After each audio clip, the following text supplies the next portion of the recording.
So, yeah, why don't you present yourself and let's uh, let's talk about world turtles and all that. Okay, so I'm Gideon Griebenow. Most people don't say the G's that pronounced, so Gideon Griebenow if you want to say it in kind of an English accent. Um, I'm from South Africa.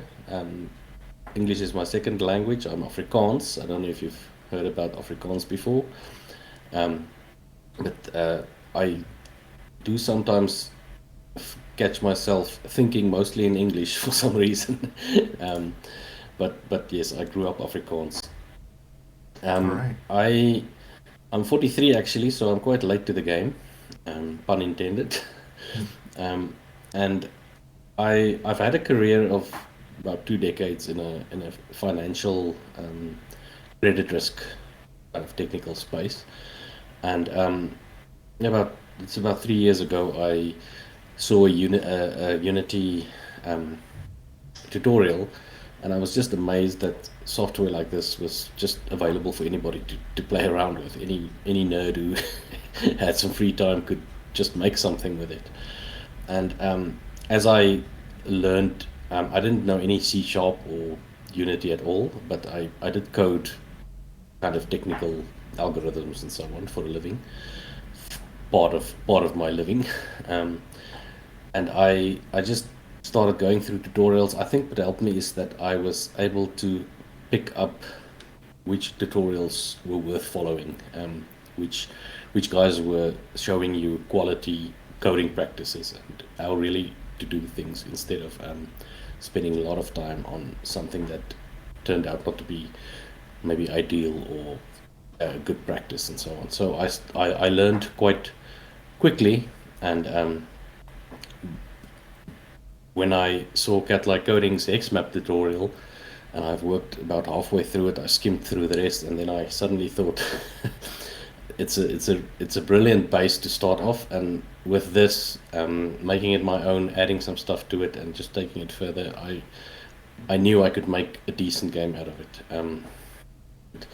Since then, it's turned from a hobby to something I am now doing full time. I'm giving myself about a year to off from my actual career, and seeing how far I can push this, see if I can make it a success. I'd love to do this for a long time still, in the future, so hopefully I can make it work. All right. So you're doing this as a hobby still, or you're actually doing this full time? I'm doing this full time now. It's from about November or something. Right. Of I of uh, I've 20 I fit of 2021. 20, yeah, 21. So it was about 2 years that I did it as a hobby, and then I've got my own one man consultancy. So my last project finished, and I wasn't actively looking for more work because I was pushing more and more time into World Turtles as my Yeah. projects Yeah. finished, and so since then I have not looked for any other projects or actively searched for something else to do. Yeah. So because I decided I do have enough money to live on, and And if this is a turning chance into like an investment, yeah, so I'm this is investing a lot of time and money into this, yeah. and hopefully it works out. You don't get a chance like this every day. Mm. I'm pretty sure if I don't take this chance, I'll regret it for years to come. So even if it doesn't work out that well, it's still something that I feel I need to do for myself. Mm. Mm. Mm. Mm. Yeah. I've been seeing World Turtles in like on social media and stuff like that, Reddit in particular, and I've been watching the progress and everything, and I love how it's coming along and stuff. Um, yeah, it's a really fun idea, like this old world idea of the world on a turtle's back, and yeah, you get to play your uh, your sim, your RTS, on the on this map that's on this turtle's back. It's really interesting, and yeah, I imagine that you find it's a really freeing space for all your creative ideas. Have you like felt like you could put unique and ideas into this project? Yes, I think what I started getting really tired of the work I was doing. It was very technical, it was programming, but there was really no space for any creativity. It's mostly statistical methodologies that need to be coded up and handling data and making sure that data is clean and so on. So it was something that I was really getting tired of. Mm. And now I'm still doing the programming, the technical kind of programming in a different space. But what's added is this whole creative side where you need to build a story, make the visuals look decent, add the sound to everything, add those little details that just make the world come alive that 2 in 10 people will actually notice, but you know you've put it in there, so it feels good nonetheless. Mm. Um, so I've really enjoyed that, and yeah, I'd really like to keep doing that, at least for the foreseeable future. Work on this another year or two to kind of finish the game. Mm-hmm. Of Mm-hmm. course, I can't not earn income for another Yeah. 2 years, so I'll have Yeah. to do some early access release, and then hopefully get enough to keep me going for another a year or so, finishing up. All right. All right. Yeah.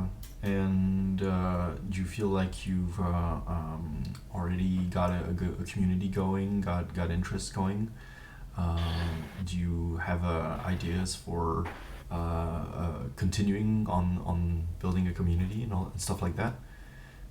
Yes, it's difficult to gauge because I've not been through this process at all before. This is the first game I'm ever working on, so I haven't gone through a development cycle where people get on board and you get some fans and you get some community involvement.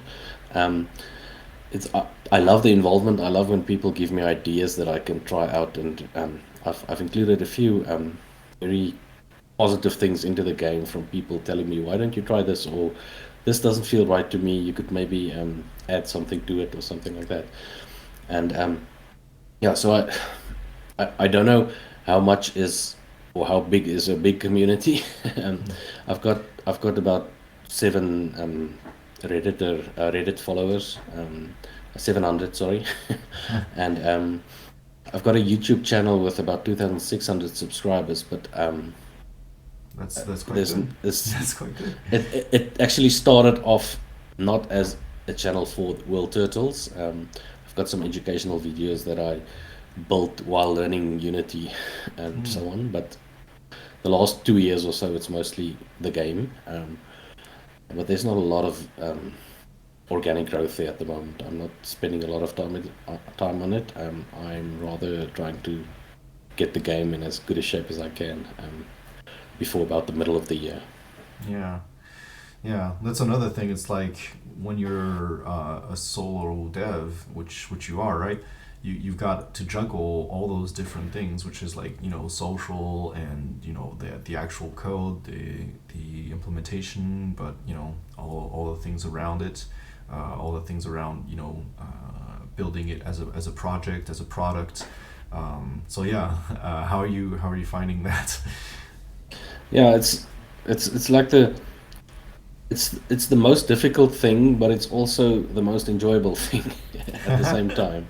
So it's just this whole heap of skills and experiences that you need to pull together into this one vision of just this simple little game. And there's so much that needs to go into it to make it work. If you can maybe miss one or two of the factors and it won't make that much of a difference. But if you miss too many, it just doesn't feel like a whole. It doesn't feel like this other place that you can go to. It feels too full of holes.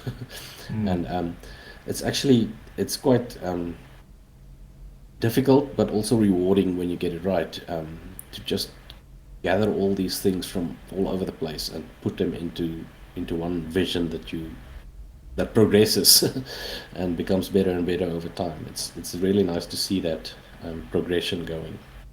Yeah. So tell me more about World Turtles, the vision. Maybe you have, I don't know, some idea, some artistic inspiration, something that you want to, some message, some personal thing that you want to get out there. I don't know. Maybe this is something that you just work on and it becomes what it is, or maybe this has something at its incept that was pushing you to create it and you had the vision maybe already fully formed in your head. What was it like for you? Yeah. So I'm a huge Discworld fan. This is not formally a Discworld game at all. So I would never get the go ahead to make an actual Discworld game. Discworld? But How is that spelled? What is that? uh, Discworld, DISCWORLD. Okay. It's a Terry Pratchett series of about 50 books, Right. um, and it's just a brilliant mix of satire and um, joking and just looking at our world and pointing out how strange and hilarious some things can be. So it's a whole mixture of making jokes, being serious, talking about issues in a story kind of way. And Terry Pratchett's world is set on a turtle, like the old mythology views. And you also got the idea from the Hindu mythology where the world is on four elephants, which stands on a turtle. Right. And it's probably about 10 years ago, I wrote a little Excel based game with no graphics, just buttons and logic, which brought in some of the characters um, into kind of like a almost more a board game kind of setting. And of course, I'm not able to use the characters and the settings that are specific to Discworld, so I just generalized it and I just took that idea. And when I started learning Unity, I thought, let me put that into Unity and see what I need to learn to make it work. And because it was already kind of a formed idea, I needed to learn how to make what was already there in the ideas in the game actually, um, Mm. to make it work. And for example, having the map on the turtle and having the turtle look like it's actually changing position in space as the animation runs. It's actually not. I have to, because the map needs to stay still. Otherwise, everything on the map, the positions and rotations will just change every single frame, which won't be performant. I had to come up with a kind of like a reverse movement where you tell the game what objects are not part of the turtle, and instead of rotating the turtle, it rotates and moves all the other things, which is not that many, um, reverse or inversely to Mm. what the turtle's movement would be. So it looks like the turtle is actually moving in space while it is actually the only thing standing still. It and everything on it is standing still. So these were the technical kind of things that I needed to learn, but I already had the biggest part of the game idea thrashed out before I Yeah. started. So I needed to um, design how to break up the map. It was broken up in hexes, into hexes when I started with the hex map tutorial, but I broke it up into 7 segments per hex so that you can actually do more detailed stuff on the hex instead of just having one point on the hex that you can play around with. So now I have 7 spots on the hex that I can use for my workers to go to specifically, for example, or have resources in 7 locations and so on. So the pathfinding also works through the segments on the hex and not only the hexes themselves. And parts of the hex can be blocked off, so you can't go there, for example, if you enter a door and so on. On the research side, I'm trying something different, which, I mean, I'm not a big gamer myself actually. Since getting my kids, I didn't really have time for a lot of games. But the idea that I have is that different buildings can work on only their research. So all the builders can work on the builder's yard research items. in real time. So as they do the research tasks, their research goes into the element that you've selected for now. And then all the wanderers can also only do the wanderers research. So you've got almost like a mini tree for a lot of different buildings, where you have to decide for each mini tree what the important elements are that you want to research right now. And then you can also have an overall research tree where if you choose to put your builder's research into the overall tree, then you can do that. So there will be um, lots of decisions to be made on the research. It's not just selecting what is the next research that you're doing. It's selecting, do you want to continue on, for example, the builder's yard research for now, or are you going to put that effort into the overall research tree, which maybe have something more important. And then for each of the building types, you need to make this decision of what are you going to research per building type, or um, slot the research into the overall tree. Um, and those were the kinds of things that I had to implement and learn how to implement, uh, while the idea was mostly there. Of course, as you progress, you have to add new stuff, and it almost becomes like the the the bigger the part of the world that you've already built, um, the more natural thing starts flowing. In the beginning, you have to think a lot about how exactly you want to make this work, how it's going to influence future expansions or future additions to the game. But as the world gets more and more populated with this is how it's done now, it's almost like there's a logical way to fit something new into it. So Yeah. it's becoming now, it's becoming, it's be, I'm getting to a place where when I want to add something new, it fits right into a little slot Yeah. that's It already just. there, that's not been addressed yet. That Yeah. sometimes I even find that I get comments where I told my future self that you're going to have to change this eventually to also cater for this or this. And when I get there, I, I'm almost surprised to find that I actually thought about this 8 months ago when I started, and now I'm getting to the place where I need that little extra part that I was thinking about back then. As it grows, it kind of grows more and more easily. It becomes much quicker to add something new. For example, I added a complete new resource with getting it randomly on the map and harvesting it and everything in 2.5 days, which would be unthinkable a year ago. So, is there anything you want to say in particular to people discovering this or this video, or something that you want to leave everyone with? Um, Developers or potential players. Mm, let's go with just potential players.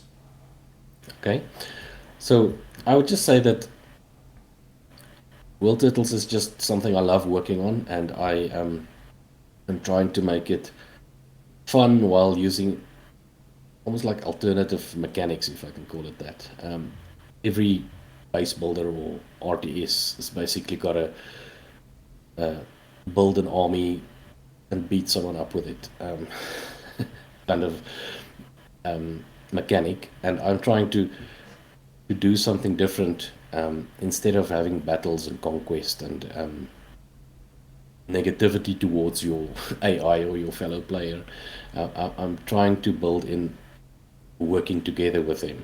Mm-hmm. So you're going to need the AI to buy into the bigger projects that you eventually will have, like building the catapult to fling food for the turtle into space and steer the turtle around in space. So you won't be able to do it by yourself. You will need to almost like prepare the AI as you go along, so that when the time comes for them to stand with you, they'll be ready to do it or willing to do it. I'm trying these alternative mechanics. I'm trying to see if I can still make it fun and new and like fresh or something different that you're not really expecting necessarily from a colony builder slash real time game.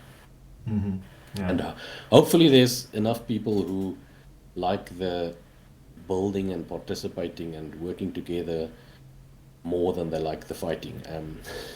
It would just be madness for me to try and build a complete combat system on top of everything else that I need to learn as a first time game developer. So Yeah. I thought I I'd go the other route and try to see if there's just kind of novel things that I can build in there to keep it interesting. Well, also, was there any other things that you wanted to say about World Turtles before we go? Well, biggest thing on my agenda at the moment is the June Steam Next Fest. I have made my last demo update before the next fest about 2 weeks ago. So everything I work on now will be new on the next fest, and hopefully people get excited about what they see there, and hopefully I can get like 5,000 wish lists, but I think 2,000 or 2,500 is probably more realistic. All right. There it is, World Turtle. And all the links that are relevant will be in the description below of the video. And yeah, I want to wrap it up now, but thank you so much for coming in, Gideon. And yeah, perhaps we'll see you again. Thank you. Yeah. Thanks for your time and this opportunity.